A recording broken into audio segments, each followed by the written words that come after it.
So, I'm working on a Rocket League type game mode for Garry's Mod, and I thought it'd be kind of neat if I could get the ball to curve in the air when it has a spin to it.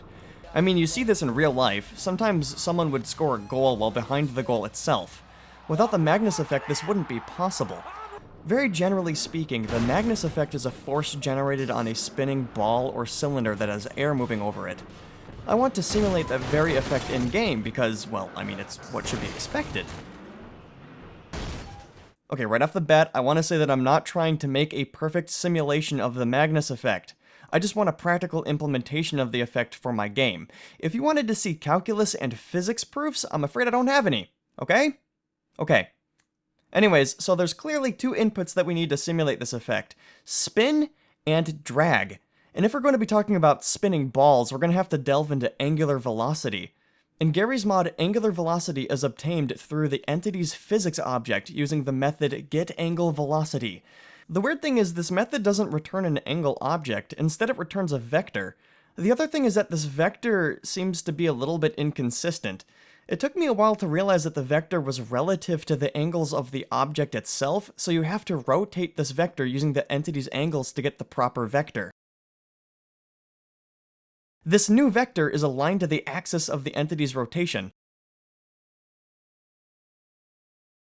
For the sake of practicality, we're going to use the right-hand rule to describe this. If the rotation goes this way, the vector goes that way. The vector also has a higher magnitude the faster the rotational velocity is.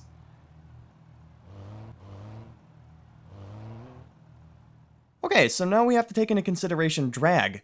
This one's a little bit easier. It's really just a vector that is proportional and parallel to the velocity of the entity, but in the opposite direction.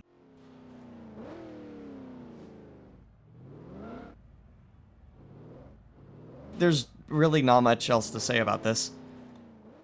Okay, so now that we have our two inputs, we can calculate our output, the Magnus force. The direction of the Magnus force is proportional, parallel, and in the opposite direction to the cross product of the rotational vector and the drag vector. For those of you that don't know what the cross product is, it's just a 3D vector operation that gives you a vector that is at the right angle of both of the input vectors. The cross product decreases in magnitude as the two input vectors get closer to being parallel, which is good, in this case, because we shouldn't get any Magnus effect if the ball is moving in the same direction as the axis of its rotation. To get this to work practically, you have to scale down the output vector considerably. In my case, I multiplied the output by 0.000005 before adding it to the entity's velocity. That's right, I didn't use force. Big whoop! Wanna fight about it? There's something else that must be done as well. You see, we're essentially creating energy by adding this force to the entity.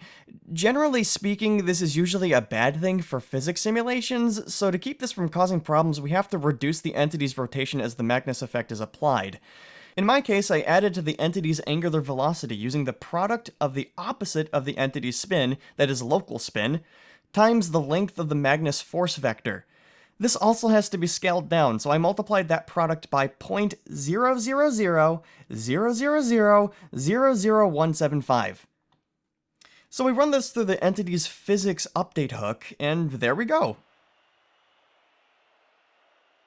It works.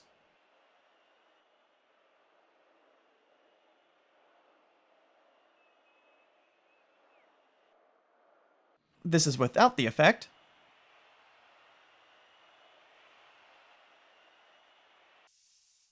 And with the effect.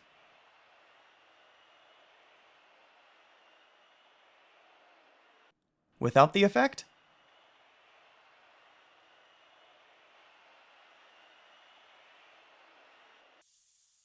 With the effect.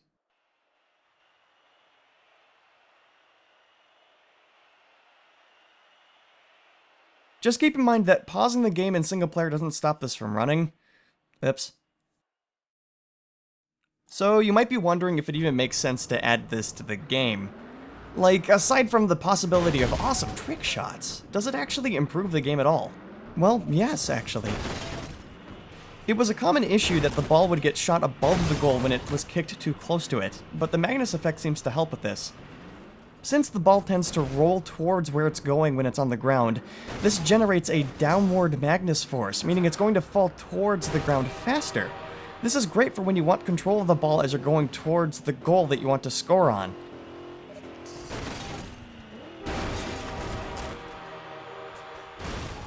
The other thing is that if an opponent hits the ball in the opposite direction when it's got a large rotational velocity on it, it tends to keep most of the rotational velocity, meaning it'll stay in the air longer after they've deflected it, and it'll travel farther as a result. This is great because it gives them a moment to collect themselves, and it's also a pretty good reward for being able to gain control of the ball. So that's it, that's my video, and yeah, that's pretty much all I wanted to share. Thanks for watching and stuff. Bye.